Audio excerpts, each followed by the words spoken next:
حالانکہ قرآن و حدیث کا اگر ہم مطالعہ کریں، قرآن و حدیث کا اگر آپ دیکھیں تو آپ کو احساس ہوگا کہ خود اللہ اور اس کے رسول نے ایسے فتنہ گروں کو اور اہل سنت و جماعت جو جماعت حقہ ہے، جنتی جماعت ہے، ان کو مشرک کہنے والوں کو اور خود ان کی اوقات اور ان کی حیثیت کیا اللہ رسول نے بتائی ہے۔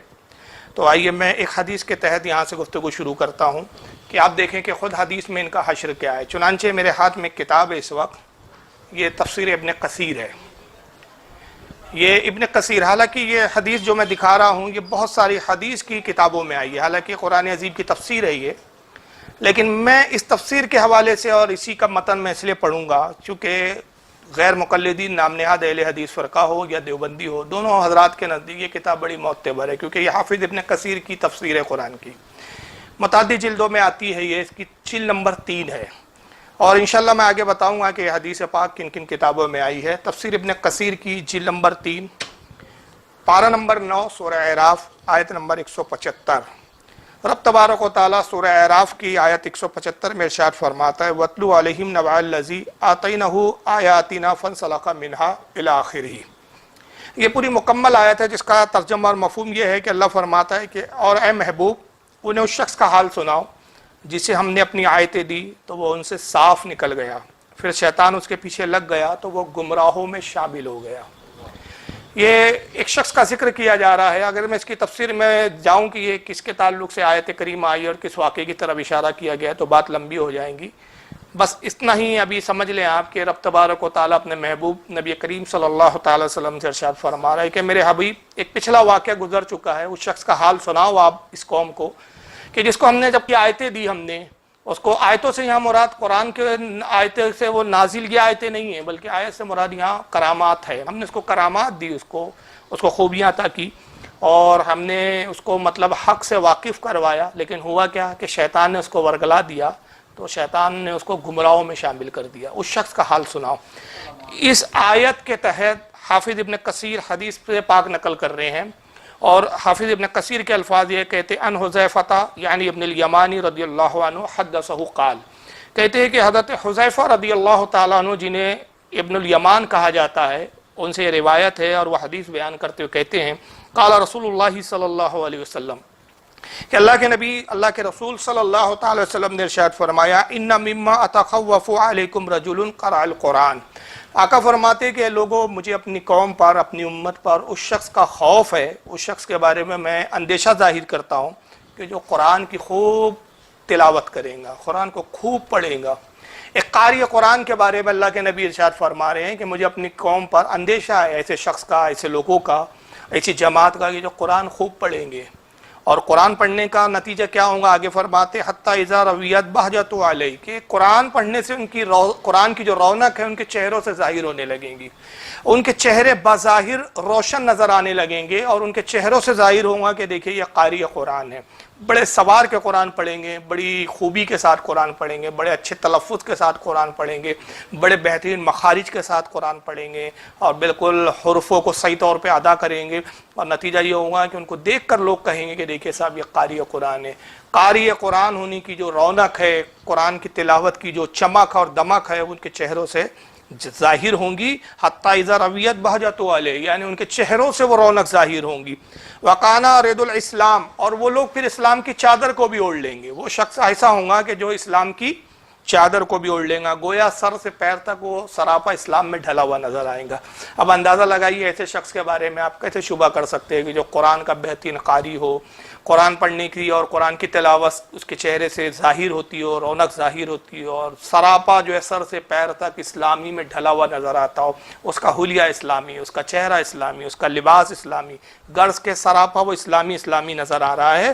وقانا رد الاسلام، وہ اسلام کی چادروں کو اوڑھ لیں گا۔ پھر آگے فرماتے ایترہو الی ما شاء اللہ انسلخ من، لیکن ہوگا یہ کہ اللہ کا ارادہ غالب آ جائے گا اور اللہ اس شخص کو اچانک گمراہ فرما دیں گا، اچانک وہ گمراہ ہو جائے گا، اچانک وہ گمراہی کی طرف نکل جائے گا اور اللہ جو چاہیں گا وہ ہو جائے گا۔ حالانکہ قرآن پڑھنے والا تھا، قرآن کی قرأت کرنے والا تھا، اسلام کی چادر اوڑھ رکھا تھا، اس کا اوڑھنا اسلام تھا، بچھونا اسلام تھا، اس کا چلنا اسلام تھا، سب کچھ اسلام میں، سراپا اسلام میں ڈھلا ہوا تھا، مگر اللہ کا ارادہ غالب آ گیا اور نتیجہ کیا ہوا؟ ایترہو الی ما شاء اللہ سلخ من، کہ پھر اللہ تعالیٰ کا ارادہ غالب آئیں گا اور نتیجہ یہ ہوگا کہ وہ بالکل گمراہ ہو جائیں گا اور ہٹ جائیں گا ایک طرح سے اسلام سے. اور پھر آگے کیا کریں گا وہ شخص؟ وَنَبَذَهُ وَرَعَا ظَهْرِي، اور اسلام کی جو چادر اس نے اوڑھ رکھی تھی اس کو اپنے پشے پشت ڈال دیں گا، اپنے پیٹھ کے پیچھے پھینک دیں گا، اسلام کو چھوڑ دیں گا. تو یہ گمراہ ہونے کی وجہ کیا ہوں گی اس کی؟ قرآن پڑھنے والا گمراہ کیوں ہوگا؟ اسلام پر عمل کرنے والا گمراہ کیوں ہوگا؟ اس کی وجہ کیا ہے؟ تو وجہ آقا رسول اللہ صلی اللہ تعالی وسلم آگے ارشاد فرماتے ہیں کہ اس کے گمراہ ہونے کی وجہ یہ ہوں گی وَسَعَلَى جَارِهِ بِالسَّيْفِ وَرَمَهُ بِالشِّرْكِ، وجہ یہ ہوں گی کہ وہ اپنے پڑوسی مسلمان پڑوسی پہ تلوار کھینچ لیں گا اور اپنے پڑوسی پر شرک کی تہمتیں لگانا شروع کر دیں گا. کہنے لگیں گا تو مشرک ہے، مسلمانوں کو مشرک کہنا شروع کر دیں گا. آپ تصور کیجئے آج یہی ہو رہا ہے کہ نہیں ہو رہا ہے؟ جو اولیاء اکرام کے ماننے والے ان کو مشرک کہا جا رہا ہے، جو صحابہ اکرام کے ماننے والے کہتے جرم کیا ہے ہمارا مشرک کیوں کہا جا رہا ہے؟ اس لیے کہ جنہوں نے اسلام لایا ہم ان کو مانتے، اس لیے آپ ہمیں مشرک کہتے ہو، اس لیے ہم پر کہتے ہو کہ جہاد کرو ان سے، اور آپ نے بہت ساری دہشت گرد تنظیمیں تک بنا رکھی ہے. آج مزارات اولیاء کو آپ اڑا رہے ہیں، ان اولیاء کی مزاروں کو اڑایا جا رہا ہے. آپ تصور کیجئے یہ حدیث کن پر صادق آ رہی ہے؟ ان اولیاء اکرام کی مزارات کو اڑایا جا رہا ہے کہ جن کے سبب سے، جن کے ذریعے سے اسلام ہم تک پہنچا ہے. اہل اسلام کا جن کے اوپر احسان عظیم ہے، اگر وہ ذاتیں آج نہ ہوتی ہم تک اسلام نہ پہنچتا. مگر ہم ان کو مانتے ہیں، ہم ان کا احترام اور عزت کرتے ہیں، اس بنیاد پر ہمیں مشرک کہا جاتا ہے، ہم پہ تلواریں کھینچی جاتی ہے، ہمیں بندوق کی نوک پہ لیا جاتا ہے. اور آقا فرما رہے کہ قرآن پڑھنے والے ویسے لوگ، ایسی جماعتیں گمراہ اسی لیے ہوں گی، کیوں ہوں گی؟ وَسَعَلَى جَارِهِ بِالسَّيْفِ، اس لیے کہ وہ تلوار کھینچ لیں گے مسلمانوں کے اوپر، وَرَمَاهُ بِالشِّرْكِ، اور شرک کی تہمت لگائیں گے، شرک کے بہتان باندھیں گے مسلمانوں کے اوپر. قُلْتُ یا نبی اللہ أَيُّهُمَا أَوْلَىٰ بِالشِّرْكِ المرمیو ابی رامی. راوی حضرت حذیفہ کہتے ہیں کہ پوچھا گیا، ہم نے پوچھا، میں نے پوچھا کہ اللہ کے نبی شرک کا حقدار کون ہوگا؟ حقیقت میں مشرک کون ہوگا اللہ کے نبی؟ جو مسلمانوں کو مشرک کہہ رہا ہے، مسلمانوں کو شرک کے فتوے دے رہا ہے، وہ مشرک ہوں گا، یا جن کو فتویٰ دیا جا رہا ہے وہ مشرک ہوں گے؟ آقا نے کیا ارشاد فرمایا؟ کسی بریلی کے مولانا نے یہ فتویٰ نہیں دیا، اعلیٰ حضرت نے جملے نہیں کہے ہیں، کسی بریلی کے عالم نے نہیں کہے، بلکہ رسول اللہ صلی اللہ تعالی وسلم کے جملے. آقا فرماتے جب پوچھا گیا کہ شرک کا حقدار کون ہوگا، شرک کہنے والا، مشرک کہنے والا، یا جس کو کہا جا رہا ہے؟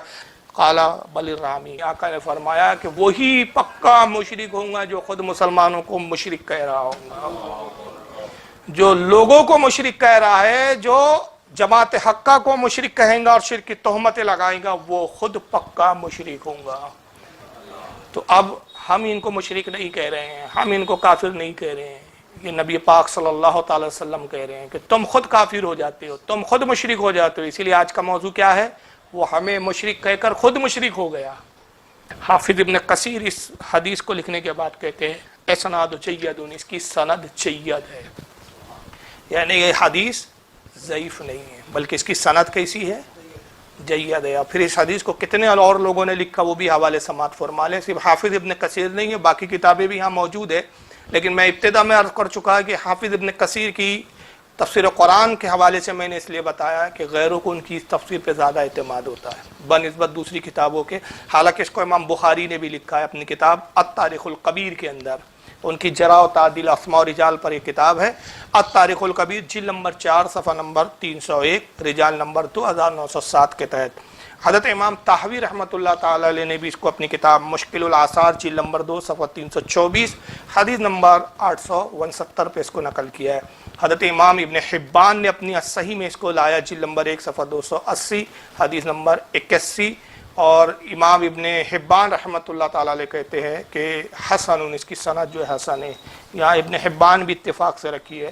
جتنے بھی حوالے میں پیش کرتا ہوں الحمدللہ یہ ساری کتابیں میرے پاس ہارڈ کاپی میں ہوتی ہے، پی ڈی ایف کتابیں نہیں ہوتی ہیں، لیکن ساری کتابیں بار بار اٹھا کے دکھانا یہ وقت زیادہ ہوتا ہے. لیکن میں اس سے بھی اس لیے دکھا دیتا ہوں تاکہ ان لوگوں کو اطمینان ہو جائے کہ بریلوی ہر بات حوالے سے کہتا ہے، ہوائی باتیں نہیں کہتا. جب تک ہمارے پاس وہ کتاب ہوتی نہیں ہے، کتاب جب تک ہم پڑھتے نہیں ہیں، کتاب میں وہ چیز دیکھتے نہیں ہیں، تب تک ہم حوالہ دیتے نہیں، صحیح ابن حبان ہے میرے پاس اس وقت، اس میں امام ابن حبان نے لکھا اور کہا حسن، اس کی سند حسن ہے۔ امام طبرانی نے بھی لکھا ہے، یہ طبرانی معجم الکبیر کے اندر یہ بھی کتاب میرے پاس اس وقت ہے، ساری کتاب ہے، تاریخ کبیر بھی ہے، لیکن اب سب الماریوں میں ہے، ساری ٹیبل پہ رکھنا ممکن نہیں ہے۔ یہ امام طبرانی کی معجم الکبیر ہے، جلد نمبر اس کی 20 ہے، صفحہ نمبر 88، حدیث نمبر 169۔ اور امام طبرانی نے اس کو اپنی دوسری کتاب مسند الشامین جلد نمبر 2 صفحہ 254 حدیث نمبر 1291 پہ نقل کیا۔ امام بزار نے بھی اس کو اپنی مسند البزار میں لایا، جلد نمبر 7 صفحہ 220 حدیث نمبر 2793۔ اور امام بزار بھی اس حدیث کے بارے میں کہتے ہیں اسنادہ حسن، اس کی سند جو ہے وہ حسن ہے۔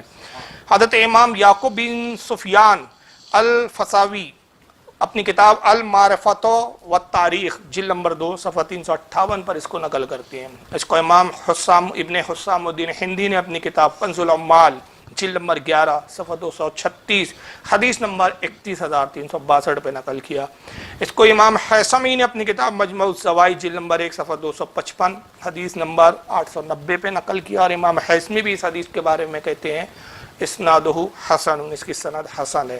اور امام حیثمی اپنی دوسری کتاب کشف الاستار جلد نمبر 1 صفحہ 99 حدیث نمبر 175 پر اس کو نقل کرتے ہیں۔